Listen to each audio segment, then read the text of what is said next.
welcome back to more Anti-Media Radio. I'm Jake Anderson, and man, what a couple of days here. We have a good show here in store, just breaking down kind of the the shit show that's going on right now. And I don't really know how else to put it, but it looks like the deep state is in deep shit. Uh, Things are really going down, and it started on Saturday with President Trump, sending out this manic flurry of 6 tweets accusing former President Obama of wiretapping him. And I mean, this is unprecedented shit. I mean, this is like, we've never had anything like this before. We've never had a sitting president accusing a former president of spying on him. I mean, this is, you couldn't script a more turbulent,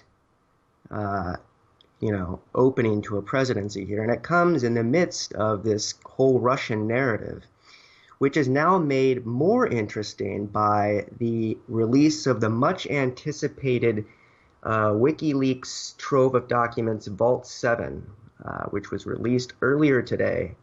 And there's no superlatives that can really adequately explain how incredibly disturbing, but just how incredible this release is. Vault 7, it's the largest ever publication of confidential documents, on the CIA at least. And what WikiLeaks has done here is they put together the first full part of the series, which is called Year Zero, and it comprises 8,761 documents. And it gets into some really just unbelievable information. And it basically confirms everything we knew, which is, I remember even less than a year ago having an argument with someone online saying who was saying, oh, they're not collecting audio from these Samsung TVs. They're not collecting audio. And I was like, I guarantee you they're collecting audio from every device that we have. And sure enough, I was right. Here to talk about it with me is my awesome co-host, DB Schwartz. DB, what's up, man? Hey, it's funny because WikiLeaks is never anything that me or you or people that are on top of what's really going on. It's never out of our realm, our scope of possibility, but it sure is nice to get something on paper that corroborates what we all kind of have known for years and have been rumored. They've been rumored to have possessed a lot of this tech that Vault 7's essentially proved with over 8,600 documents, internal documents, by the way. And I guess we can get going into some of the revelations. There's also a lot of things about it that don't smell right, and we can get into those as we go on. Yeah, we're going to get in. We're going to claw in as much as we can. I mean, this stuff just came out today, so, people are still digging in, and I'm sure there's going to be a lot more revelations. But, at the bare minimum, what we know right now is that,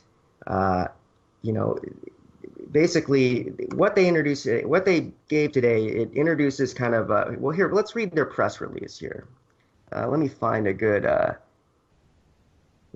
section from their press release. So, since 2001, the CIA has gained political and budgetary preeminence over the U.S. National Security Agency, the NSA. The CIA found itself building not just its now infamous drone fleet, but a very different type of covert, globe-spanning force, its own substantial fleet of hackers.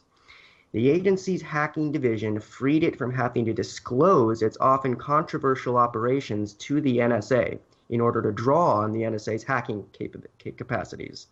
By the end of 2016, the CIA's hacking division, which formally falls under the agency's Center for Cyber Intelligence, had over 5,000 registered users and had produced more than 1,000 hacking systems, Trojans, viruses, and other weaponized malware.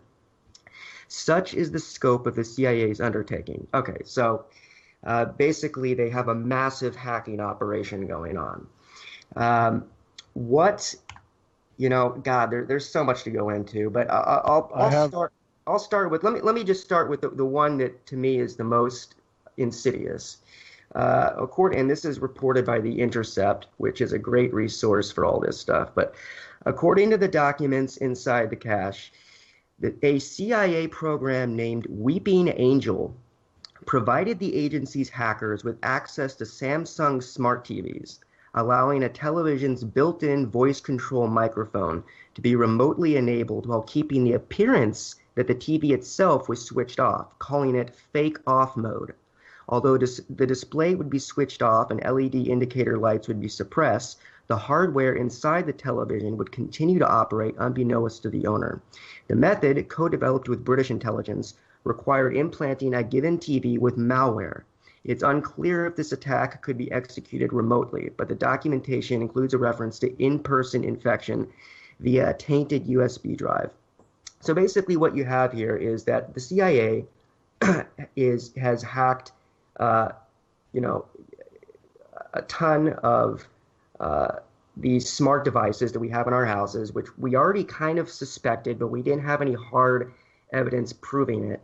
And according to a source here, this person said there's a 0% chance that this doesn't involve other brands too. So it's not just Samsung; it's all of them. It's iPhone, Apple's iPhone. It's Android's devices. It's all of them. And this is something that just last year Samsung was denying. A report came out just last year accusing Samsung of collecting audio through their third party, and they denied it. And now we have proof. And this is just, I mean, I'm still gathering my thoughts on this, but DB, go ahead. Yeah, man, it's a lot of revelations that have come out today. Let me just go down a list. Yeah. Let me go down a really brief list. CIA has been proven to be able to not only create this malware, they can also hide it inside of your recycle bin. Therefore, antiviruses never look or hadn't been looking in recycle bins until 2017. So they'd been able to stash them there where you'd never find them. Secondly, they could masquerade the malware as a foreign intelligence agency, Russia. Right. All right. That's a big point that we're going to come back to. Secondly, proven the CIA stole hacking malware from the Russian Federation so that they could reverse engineer it and plant it, therefore making it look like a legitimate Russian Federation. Of course, the stuff would always be older than current.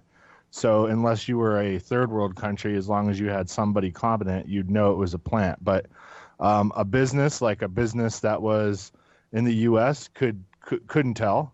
There's no way. So they'd be like, "Oh, Russia hacked us." So this is going to be used in the future when businesses are collapsed, and it's going to look like Russia did it, and businesses will have no way to tell that it wasn't them. Oh, absolutely. This is the genesis of countless false flag cyber attacks here, and hopefully now with this revelation we'll be able to start undoing some of this. But one of the major ones that's now forcing them to have to relocate is that they pinpointed the consulate in Frankfurt, Germany as a covert hacker base. Now they're going to have to move that consulate. As a result, that's going to be several millions of dollars to move it. The CIA created air gap jumping viruses. Do you know what that is, Jake? No. Air gap jumping is essentially a way to use. Sounds fun. Is it a game? It's like using the back door of Bluetooth to be able to basically infect things remotely. That's fun. Yeah. So they don't really need to be anywhere near you really at all, and they definitely don't care what's in between you and them as long as they're within range.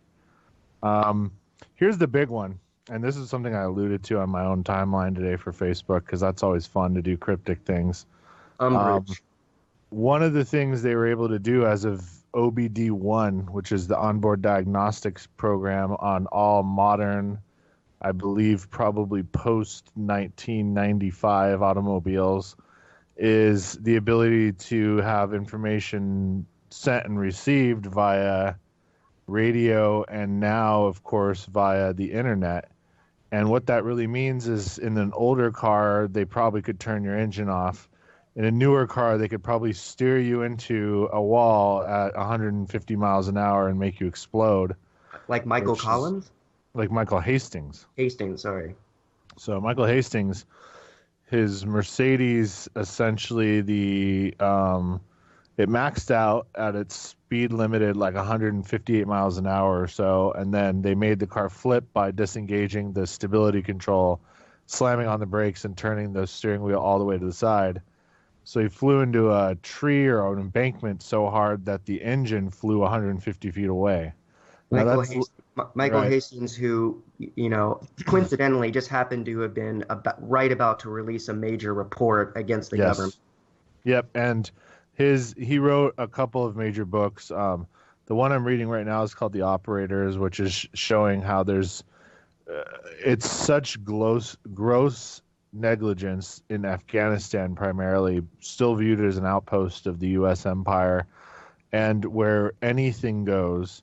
And, we can go down an entirely different wormhole, which would take up a bit of time, where in remote villages, there's things called bocce boys, which, again, it revolves back to Pedogate, Jake. And I'm sure that the deep state and those methods of using pedophilia as a blackmail tool will come up, because remember, this is just part one of Vault 7. There's actually, I believe, seven parts. It's amazing. So this beginning is just showing. This beginning is more of there's nothing revelatory here at all. It's more of like here's the proof of all the things that all these conspiracy theorists have been saying for years. Right. They're not conspiracy theorists. They were just way ahead of you guys. You should start to listen to alternative media. These are the free thinkers in society that aren't afraid to share their opinions. So what's funny is I already have friends who are doing, damage control. And I'm just, I want to ask them, why, you're not getting paid by the State Department. Why are you doing propaganda, free propaganda, by it's such a coincidence that this is coming out right after Trump's tweets. WikiLeaks is obviously working with Trump. Dude, who gives a shit? If what they say is true, it's true. Yeah, exactly. I mean, WikiLeaks has 100% reliability because really all it is it's just an aggregator of raw data, raw documents. And some of it, they even do redact. They truly do even do some censoring of names specifically to protect identities when they think they could lead to their deaths, unlike the Clinton Foundation, okay? So if you're listening out there and you voted for her, you should really research the foundation. It'll turn you into her mortal enemy, just like it did me. I assure you, anyone out there who voted for Clinton is they may be beyond help, but I would hope they would just research her foundation, separate her from her foundation. Blame Bill if you must, but she's part of this entire apparatus. She's the face of the deep state. Her puppet master is Soros, and he himself has a puppet master, which is the complex that he works for. So, additional revelations. Here's a really good one, Jake. CIA malware will infiltrate your smartphone and read your messages before they can go into an encrypted app. So stuff like Whisper and things that it doesn't matter. Okay, here's what I heard on that. The Intercept is saying the CIA didn't break Signal or WhatsApp, despite what you've heard. That's what they're saying. Well, God can only hope. Obviously this is, can't be 100%, but right. Here's another one. The malware can infiltrate Linux and routers and is already embedded in Tor. Oh, Jesus. Notepad Plus, the popular editor, it has a DLL hijack in it and a backdoor, like Swiss cheese. These people are they're rats. They're rats. Yep. If you use Internet Explorer for anything besides professional, work. They have it all. They save everything. Everything that's stored it just gets completely uploaded just straight away. I mean, at this point, if you're using IE, you're kind of, I don't know, you should be using Mozilla, or Yeah. everybody was saying use Linux and then go through Tor. But obviously, here's the problem with that. Not a lot of people do that. So it doesn't make it hard to pinpoint specific people. And you're better off just doing Windows, doing Mozilla, and having a VPN and not sticking out, just looking like someone who's conscientious about their safety and security, than somebody that sticks out like a pinprick in the middle of the night. You know, when you're on Linux and you're using Tor as your browser, I mean, duh, a lot of people are using that for disgusting things and illegal things. So, you know, you're So kind of just lumping yourself in with those people. I was gonna write an article about this. I still might, but I gotta find an angle because obviously it's so saturated now. But I sent an email to I have a contact at the Electronic Frontier Foundation, and they sent back a statement. And basically, their concern is obviously they're concerned about a lot of things, but they want to reiterate that to not give up on encryption, and that if anything, this should be accentuate. It's got to be a peer-to-peer, Jake, and I looked at some of the standalone programs, and we're talking about a gig, so we're not talking about a huge, there's onboard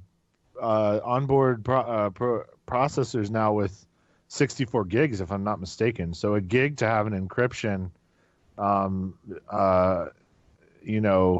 program that does it for all your communique, including pictures. Pictures are going to be a big thing. You don't think that if you haven't covered your camera looking up at you, that everything you're doing looking at your phone is being recorded? Oh, dude, I swear to God, I posted on Facebook about a year and a half ago. I said I'm willing to make $1,000 bet. I'll have to find this post. I said I'll make $1,000 bet that inside the CIA there is a hard drive with a folder that has your name and has drop-down files with direct surveillance feeds from every single app you use, every single computer you have, direct real-time surveillance. And I firmly believe that's going on. And it's exactly why landline phones are starting to come back that use copper wire, and if you live in a new construction, you don't have copper wire on purpose. You have fiber optic. That way, everything you say and do is just automatically uploaded. If you do have an older home with copper wire or telephone, that's so awesome. That means somebody has to actually be on the freaking call to listen, and they're never going to do that. So it's time to go old school.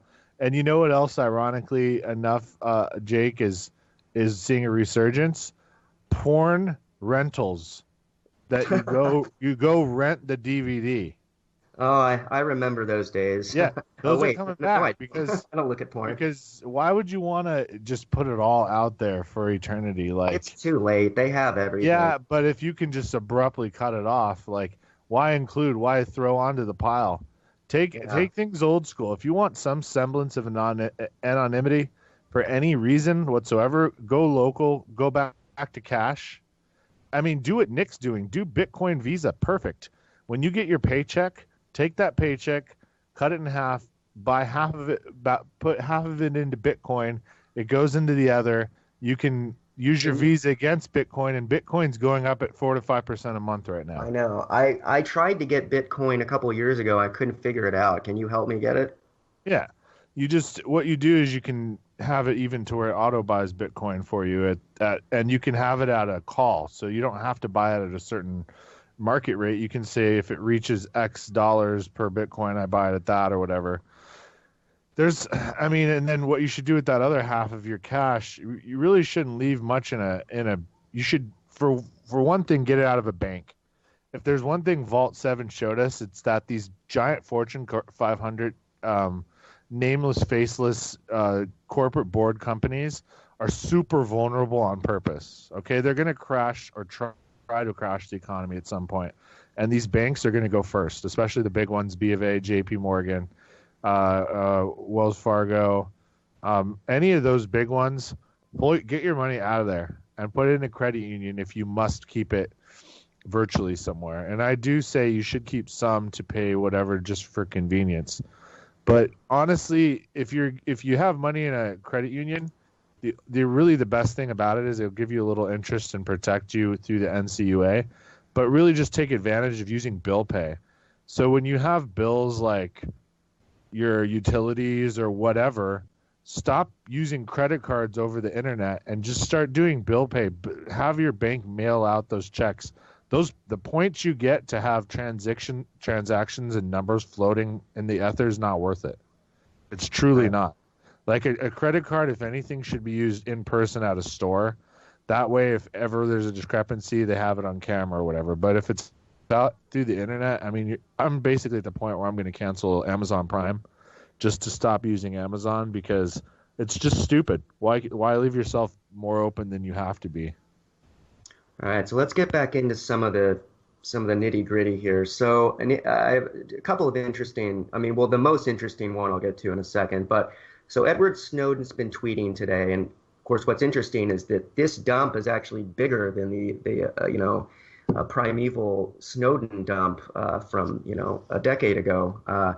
But he tweeted, "If you're writing about the CIA WikiLeaks story, here's the big deal. This is first public evidence United States government secretly paying to keep U.S. software unsafe." So basically, these iOS exploits, the government is keeping, critical vulnerability in U.S. devices, and they're giving it to foreign governments that they know we're going to spy on journalists and human rights groups. So they're purposely keeping stuff unsafe. They're cultivating it. Yeah. So when companies would be hacked and they'd find out why, and then they'd inevitably they'd be contacted by the NSA, and they'd say, hey, because you're a big company, you're important to our national security due to how many employees you have and your value on the stock market. We need to do an investigation with our own team.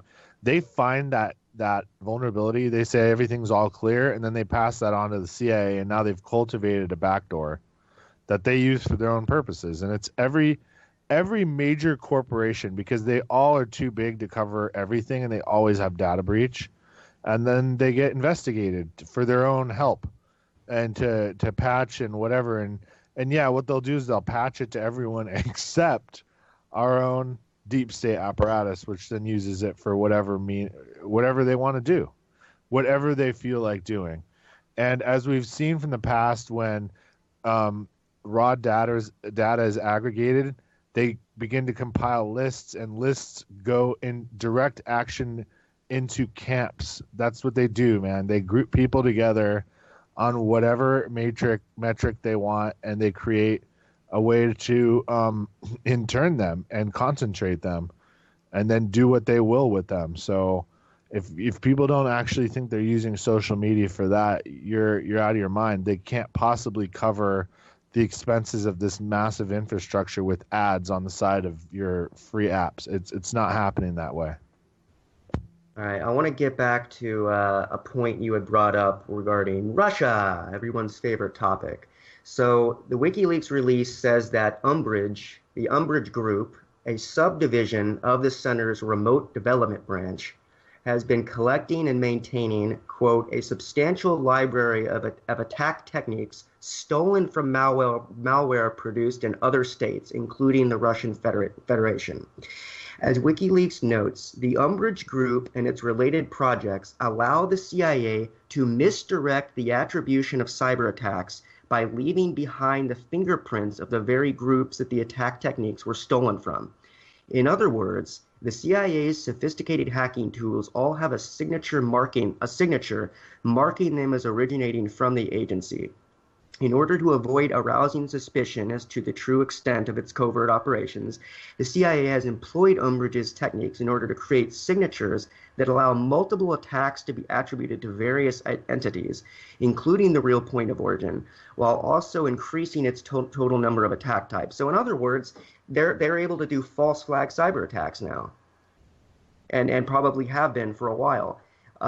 If you're happen to be a Trump supporter, I'm not, but if you people who are should be trembling in their boots right now because I think there's a very, very real chance that this same technology is going to be used to manufacture a Trump-Russia connection. Maybe. I mean, there's going to be a percentage of people out there that are just going to want to believe it and they're going to go with it anyway.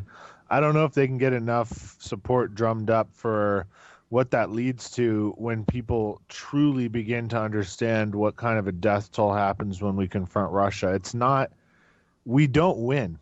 I just want to, I can't reiterate it enough. If we go to war with Russia, then 90% of the United States population is going to die. That's the reality of it. They're okay with it.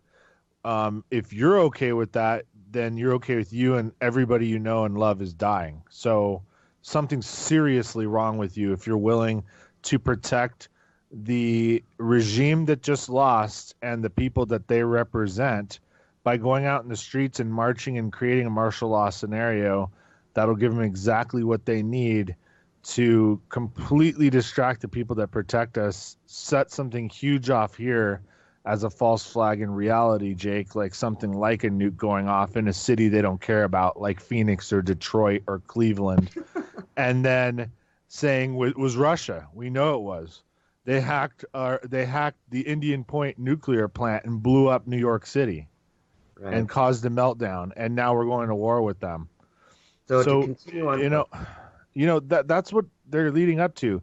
What I really truly think they're going to do is basically collapse the grid and the economy simultaneously and blame Russia because they can't maybe risk something that's a nuclear event. And then we're going to have the mother of all conventional wars and we're all still going to go.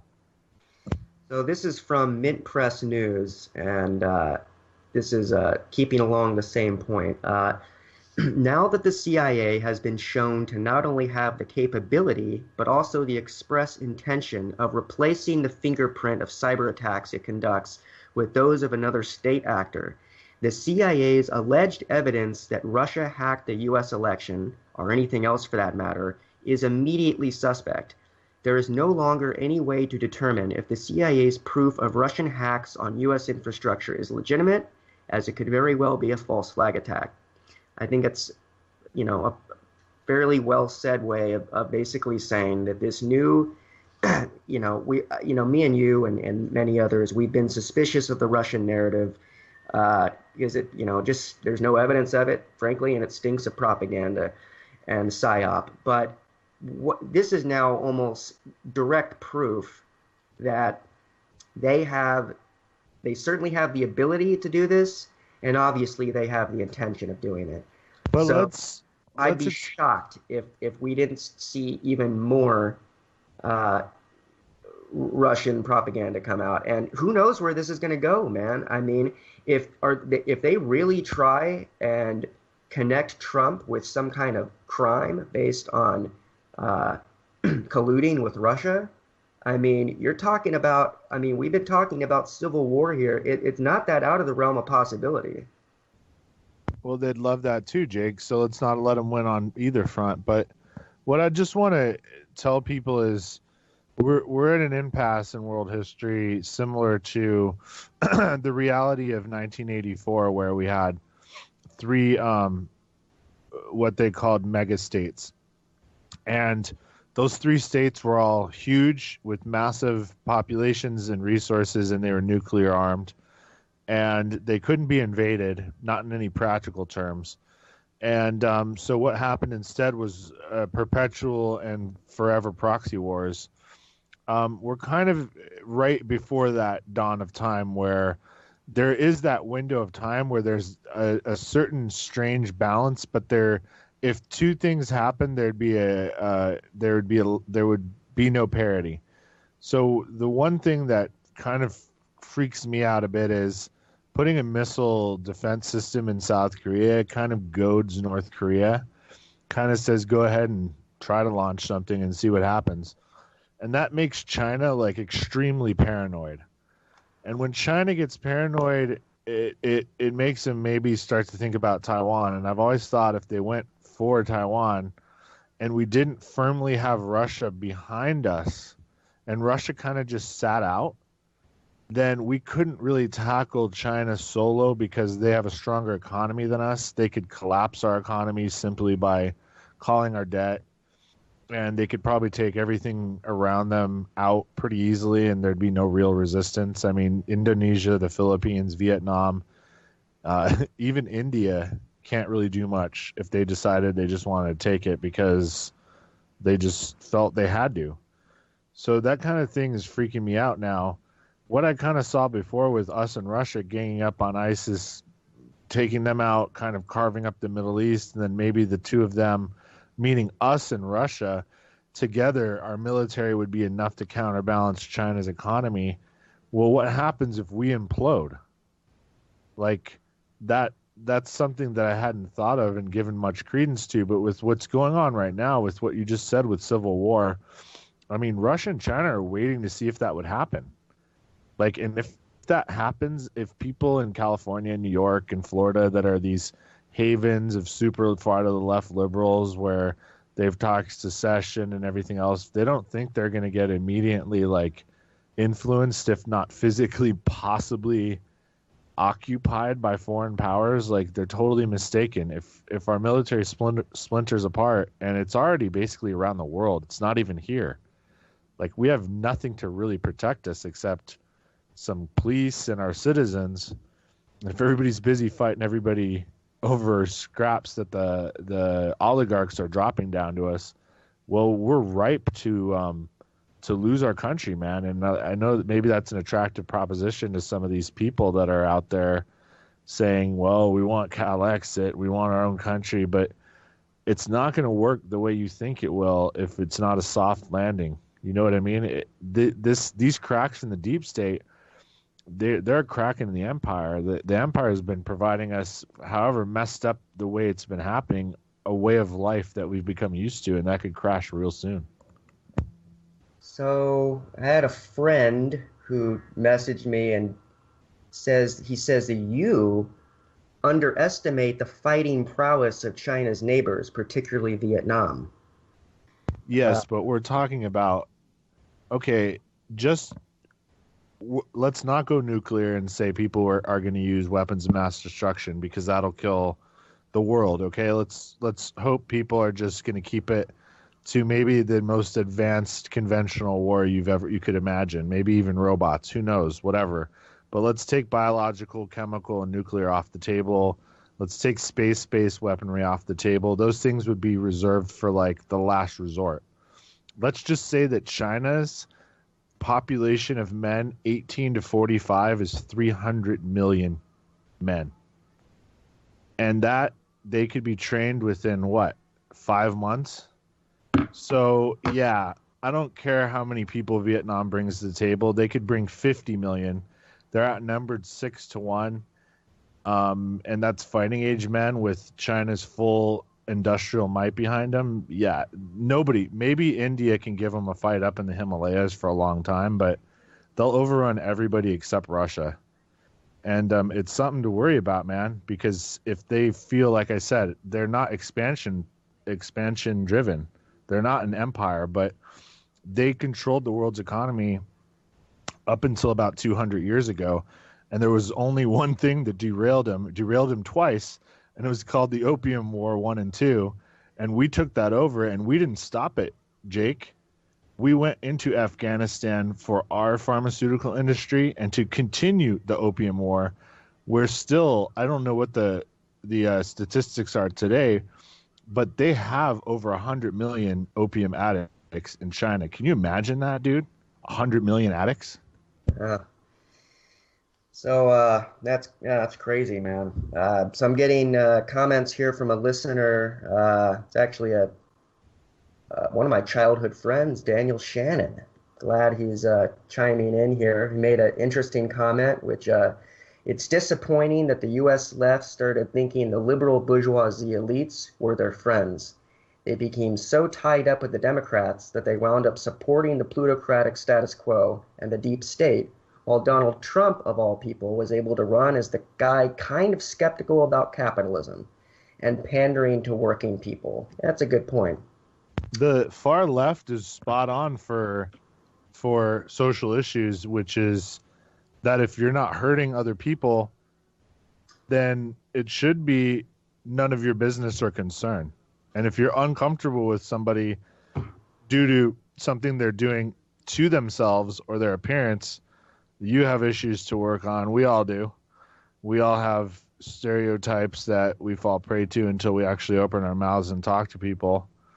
And then that our perception tends to change our reality and our thoughts of people. But I guess what I'm getting to is, we want to get to a point where it doesn't matter anymore what the far left spouts, because it's taken as ordinary, just like what the true conservatives, which is just saying we want a small government that doesn't get involved in things that at a local level would be better taken care of, like education and healthcare, because people in this part of the country, Jake, in Minneapolis are different from you, in Oregon, which are different from SoCal than Nick, and so on and so forth, because we're a massive landmass with huge culture variations, and we have way different needs. And people up here are super healthy, and we don't spend as much on healthcare. We don't need as much, so we have surplus. But you know what? We have a surplus too because we had a state healthcare fund that we caught ourselves off from Obamacare and ran MNsure. And, in my opinion, in anybody's opinion, a true conservative mindset of the fiscal responsibilities of the federal government, meaning that they almost always would just bow down to the state, I think we all agree is better because that's closer to the libertarian ideal. Yeah, I mean, it's a complex issue. Healthcare is. I mean, I go the way of whatever is going to allow, people with pre-existing conditions to get coverage. Absolutely. But also another thing I don't like, Jake, and I hope this changes, is one, vaccines should be put onto a European scale, and no more of these garbage preservatives they know are just destroying the neurological and immune systems of our kids. We don't need them. I'll go so far as to go up to Canada to get vaccinations for my kids because I know that they're straight from Europe. They don't have the toxic combination like ours do. And they're more expensive as a result. But so what? So what if they're $20 or $30 more a shot? Isn't that worth it? I'll pay it out of pocket. Secondly, it's when you have cancer in the U.S., it's just straight to chemo for you, and it's shown that it doesn't work and it comes back. It's at best, it buys you time. At worst, it accelerates the cancer. Unless you're our activist friend John Vibes, who is gone the. What is it he has again? There's a combination of things you should try first before you do chemo. Chemo should be your absolute last resort.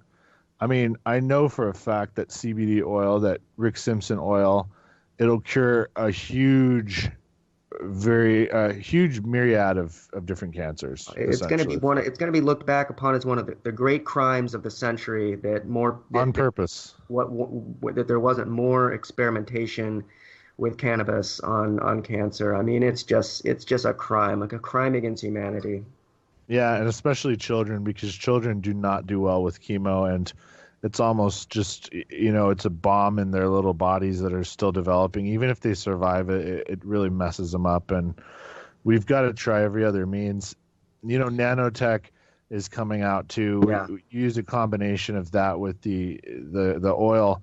The thing is that chemo is expensive, and that's why it's persisted. It's very expensive. The technology is extremely expensive. Lots of patents, lots of copyrights, and by the time somebody's done with their cancer treatments, there's several $1 million of bills. They probably paid their maximum out of pocket is 10, 15, 20, maybe more, 25 grand if they have bad health insurance. But I mean, that'll still bankrupt you or ruin your year. It'll ruin your year anyway to get cancer.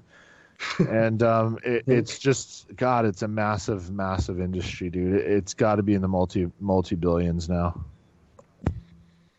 Oh, man. All right. Yeah, it's intense.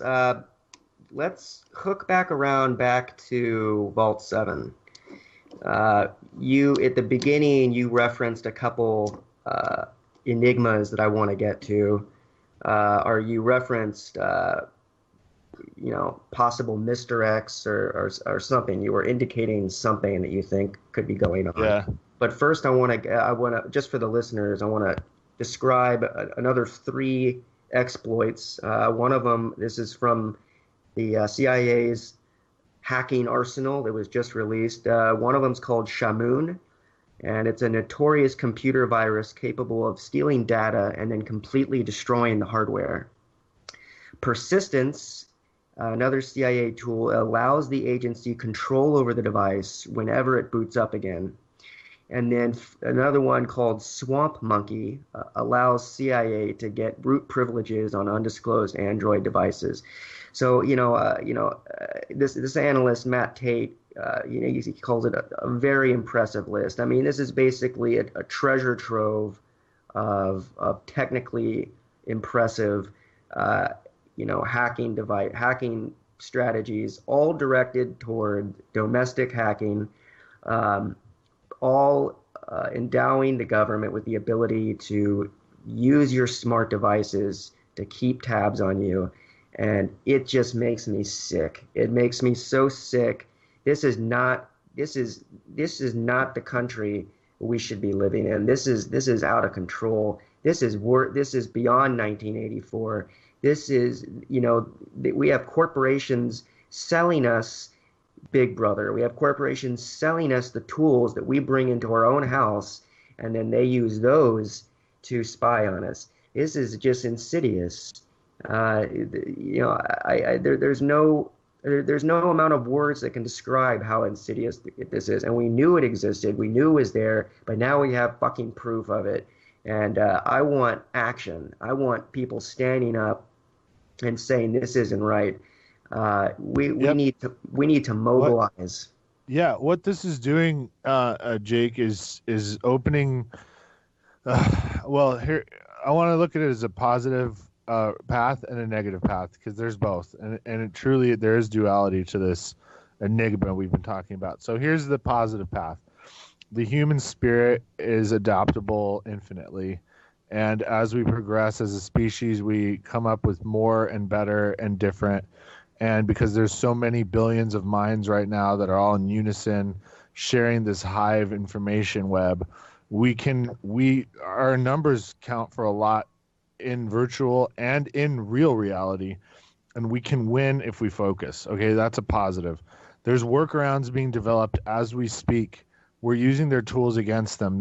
If anybody's listening on a computer that your Windows 7 or God forbid your XP or even worse 10, there's a way to back engineer to 8 and activate without needing to do any kind of registration, so that you're fully updatable, pirated, a hacked version of 8, and 8 apparently is the gold standard for not being watched. So if you're gonna use anything at all to kind of stay still, kind of blending in with the masses of people not on Linux, but then they don't really know who the hell you are, then this Windows 8 hack is great. I'll kind of share that with you later, Jake.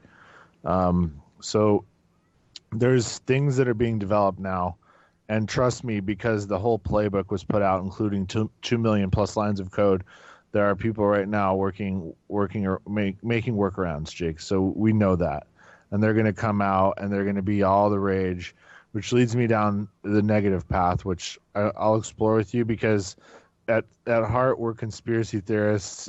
You're a big UFO guy. I'm a big hidden history guy. And so as we speak, we're living in a history that's being documented and Wikipedia'd. And we know that our reality can be skewed and manipulated through illusion. And these puppet masters, if nothing, are the world's greatest illusionists. And the internet's the best platform to do that on. So I just want to bounce an idea off you. Julian Assange was supposed to do a live interview with Sean Hannity today, and that did not take place. The last one he did looked like some kind of fake-ass CGI version of him in front of a green screen while Hannity sat in a studio somewhere, and they blended the two of them together. I urge anyone that's interested to look up Julian Assange, Sean Hannity. I think it was from last month or maybe January. It's just fake, okay? He's doing a lot of Periscope. He's doing a lot of audio. All those things can be faked. You can, even in real time, make somebody look like their mouth is moving and their voice is saying something else, and just have the background video of the rest of their body moving. And they've shown we've all seen that bad lip reading, those hilarious videos. I mean, it can be done. Yeah. Last month, Assange, he used a Bitcoin blockchain to prove that he's alive and well. So, right. Unless you're arguing that it's a simulation of him, like a phone. Yeah. I mean, so what I'm saying is it's possible. What I'm saying is possible. What I'm saying is that he hasn't been seen at the window of the embassy in person. What I'm saying is that his new boo, Pamela Anderson, supposedly goes there every month and has a monthly lunch with him, and she's never once come out of there with a picture of him and her on her cell phone or anything. Okay, so what I'm saying is it's possible in October if he was taken to a rendition site and they stripped him down to the genetic code and they put in a clone and it's just not ready yet. I mean, anything is possible, Jake. Well, would that suggest to you that all of these WikiLeaks dumps are limited hangouts and that they're... Yes. Okay. All right, so that takes us down the darkest path of all, which is that this was allowed to be... That's the most horrifying thing in the world to me, which is that this was allowed. This is all just... Yes. This is nothing. Controlled opposition, giving us just enough to keep us in line when something... No, it's worse than that, Jake. Because what it does is it sets us down a path to investigate these 8,600 documents that people are going to scour over and waste man hours. And then there's going to be part 2 and 3 and 4 and 5 and 6 and 7, okay? And this is going to take thousands, if not hundreds of thousands of man hours to comb through this stuff. It's going to send people on wild goose chases. And meanwhile, this was allowed to be released. And the reason why is because the things that they're using are so far beyond this. They make this look like nothing. Nothing at all. They make this look like 10 years ago, which in military slang is like 80 years ago. All right, that's the kind of advances they're making, 8-1 right now. Well, those are the kind of they're making crazy advances in military technology, not necessarily in the Internet of Things. We don't know where they're... But who created the Internet? What was the original Internet dot? The original Internet dot was Stanford U. It was DARPA. All right, it was created so that if DARPA is up to so much crazy shit we can't even comprehend it. Well, they created the net. They created the internet through Stanford so that in the event that we got a catastrophic attack, that we had a computerized dead man's hand or switch. So that if Russia was stupid enough to launch on us, that everything came back at them from all over the place. Even our subs would get a relay from anywhere in the world to launch. So it was like 6,600 nukes came back at them if they launched one. So that's what they developed it for. They never intended it to do what it's doing now. They tried to use it to track everyone. Everyone knows now they're being tracked. Everyone should know every single intimate detail, thought, feeling you've had has been cataloged. And some people from the minute they've been born, probably when their parents put up pictures of them as a newborn on Facebook, they've been, tagged, and it's all on file, like you said. So it's a brave new world. There's nothing to be scared of right now. Don't be scared to be ostracized because they know everything about you already. The only thing now really left is to either enough people will wake up, which is our job, Jake, so that it's uncomfortable to go forward the agenda and they're going to have to go to plan B or C or D or whatever, the one that doesn't involve the genocide of the world. Or, we're just the casualty before the inevitable war. And honestly, anybody listening, do you want to live through seeing that and being a part of that? Wouldn't it just be better to go out as a martyr and a hero before? I mean, just do your best before it even pops off. Right. Right. I mean, we can't predict the future. We can't see the future. And to a certain extent, we can't even control it. What we can control, all we can control, is our own mind our, well, sometimes you can't even control your own mind, but we can work individually to control our actions to make small substantive changes, and then start working together with others to create bigger changes and create action on small local levels. What we need, and what we really need, is to make encryption a cool, hip thing for young kids. And I'm going to bring up the book Little Brother by Cory Doctorow. He wrote it over a decade ago, but I bring it up because it's directly relevant. In Little Brother, they use a PS3 station to create an encrypted social network that they use to evade the NSA. And I think, we can use their tools against them. And I think, we need to do more stuff like that. So, I mean, check out Cory Doctorow's Little Brother. It's obviously on 1984 as well, but we have to start using their tools against them, their own tools against them. Jake, what Little Brother was great at showing was the way that encryption can absolutely work, which is peer to peer. Right. So, and you don't have to. We're not talking about like face to face in a classroom, although that's a funny way they use it. But you can use it within range as long as you can skip towers, and there's ways you can get around having to use these massive harpy towers that are collecting and storing all this data and doubling as a super duper invasion weapon, whatever the hell else they are. You can get around it. You can actually, if enough people have the right app and they're all in your circle, then it starts Bluetoothing, and Bluetooth has, however long of a range, but there's ways we can use the technology they've created and tried to patent against them to get around the aggregation of all our data. And because it's encrypted in shortwave and short range, it's just not even worth it for them. It takes so much effort for them to get what amounted to a lot of slang and talking about, teen stuff back and forth. But it was a hilarious take on where the tech can be, turned for good. Yeah. There's it's if you want to try and be optimistic about it, we're in a brave new world of resistance. And if you ever thought your life was boring or mundane or mediocre, this is a day and age where you can be a real rebel. You can stand up and fight corruption by being a rebel. Anonymize yourself. Use encryption. Use Tor, VPN networks. And meme. What's that? And meme. Because memeing right now, memeing is like the most effective way of creating a change as an undercurrent in society. If enough people will see like a visually powerful message with just enough of a teaser to make them go Google it, and then they'll go, oh, you know what?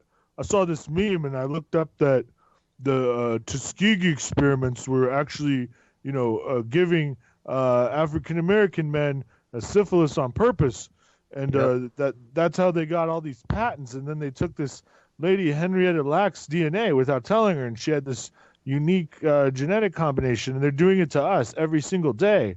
And they're not telling us, and they're patenting our own genetics. Did you guys know that? And I'm like, whoa, dude, like, how did you find out about that? Because of memes. So, I mean, you can affect change. If you put out one good meme a day and 20 people see it and 2 of them go Google it, then there's 2 more people that their whole world's like changed.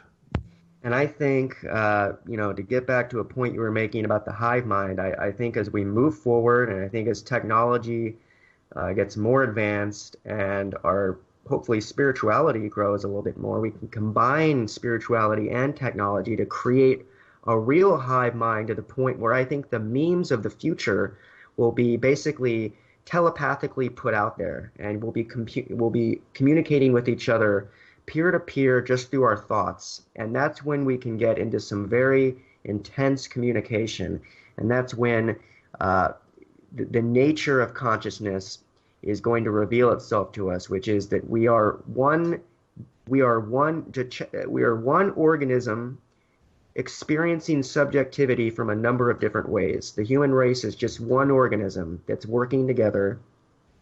And when we realize that, we're going to be able to start communicating a lot better, I think. And, yeah. One thing Vault 7 should open your mind to is to take a step back from tech. If it's more advanced than you need, you don't need it. It's gonna collect more on you, and you're gonna be less secure and safe in your person, and you're gonna be more susceptible to blackmail if they ever need to do it to you. That's the name of the game. And not to mention, who knows what kind of creepy sickos are getting off on, whatever you reading the news on the John, or who knows what else they have. And then, so that's just one thing I want to say, man. Take a step back. If you have a super fancy car and you can afford to have a beater, get something like an 87 and 88. Don't get an OBD computer car. Have a backup, even better, a carburetor if you know how to work on cars. Just because they could turn your car off, and then worst case they can steer it and crash you into a wall if they feel like it. I don't want people to become paranoid, but it's like you have a lock on your door. It's not because you're worried about anybody breaking in. It's because you're worried about not being able to have time to grab your gun to shoot them because they had to take 5 minutes breaking your door in. Like, everybody knows the cops aren't getting there ahead of time. Like, it's just about not being naive, not making yourself a victim, not opening yourself up, and not making yourself vulnerable. Everybody's got to take some responsibility, because they're not catching pedo rings. They're not catching terrorists. They're using this technology for economic gain and blackmail, and someday they may use it on you. All right, so takeaways, if you have time, do a little homework, look up Vault 7. If you really want to look down the rabbit hole, look up Michael Hastings and how he went down. Hell, if you're really feeling conspiratorial, look up Max Spears, because that's just about, I want to make a documentary about that case. Anyway, look up Vault 7. It's crazy. DB, man, thanks for being here. Be well, buddy. And Vault 7. Check it out.